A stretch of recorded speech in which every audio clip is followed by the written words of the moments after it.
Hello. আজকের ভিডিওতে একটা মাছের রেসিপি তোমাদের সাথে শেয়ার করব।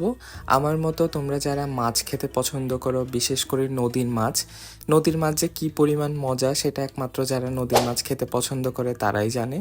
তো আজকে তোমাদের সাথে নদীর বেলে মাছ বা সচরাচর যেটা আমরা বলে থাকি বাইল্লা মাছ, সেই বাইল্লা মাছের একটা ভুনার রেসিপি তোমাদের সাথে শেয়ার করব। তো বাইল্লা মাছ ভুনা করার জন্য আমরা আজকে মূলত আরেকটা সবজিও অ্যাড করব মাছের সাথে, সেটা হলো টমেটো দিয়ে আজকে বেলে মাছের ভুনা করব আর কি। তো এখানে দেখো মাছগুলো কিন্তু আম্মু সুন্দর করে একদম ভালো করে ধুয়ে নিয়েছে। মাছগুলোর পেটে কিন্তু ডিমও ছিল, এই যে দেখো ডিম।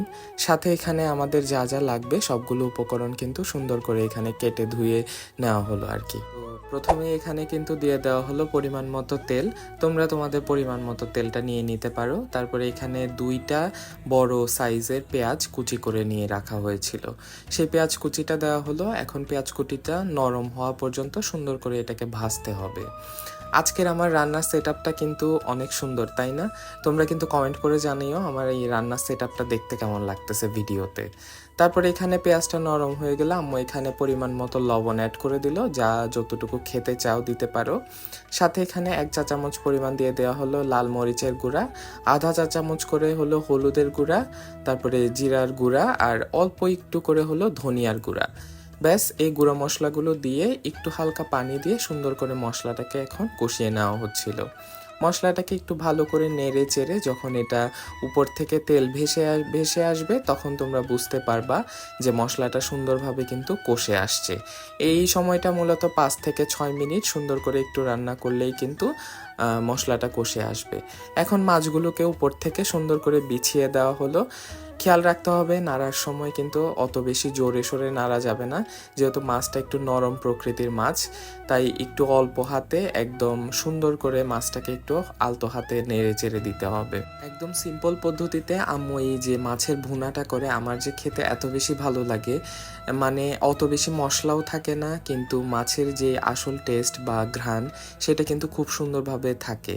তো যাই হোক, কথা বলতে বলতে আম্মু এখানে টমেটো অ্যাড করে দিল দুইটা সুন্দর করে কুচি না ফালি করে নিয়েছিল আম্মু। তো এখানে এখন পরিমাণ মতো ঝোল দিয়ে এখন এটাকে রান্না করতে দিতে হবে।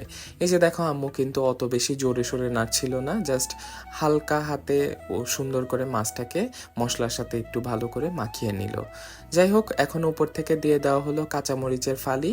এখন এটাকে ঢেকে দিয়ে 5 থেকে 10 মিনিটের মধ্যেই খুব সুন্দর করে কিন্তু বলক চলে আসবে ঝোলের মধ্যে। তো ঝোলটা একটু যখন শুকিয়ে আসবে তখন কিন্তু তোমরা চাইলে নামিয়ে নিতে পারো। আমরা একটু প্রেফার করি মূলত একটু হালকা ঝোল ঝোল খেতে, নদীর মাছের ঝোল কিন্তু ভালোই লাগে। তারপরেও ভুনা যেহেতু বলেছি, ঝোলটাকে আরেকটু কমিয়ে নিয়ে সুন্দর করে উপর থেকে গার্নিশ করার জন্য নিয়ে নেওয়া হলো ধনিয়া পাতা। তো এই তো আমাদের ভুনাটা কিন্তু রেডি। এই যে দেখো ঝোলটাও কিন্তু অনেকটা কমে আসছে। এখন সুন্দর করে এটাকে খাওয়ার পালা। খাওয়ার জন্য সবচাইতে বেস্ট তো হলো সাদা ভাত নিয়ে নিলাম গরম গরম।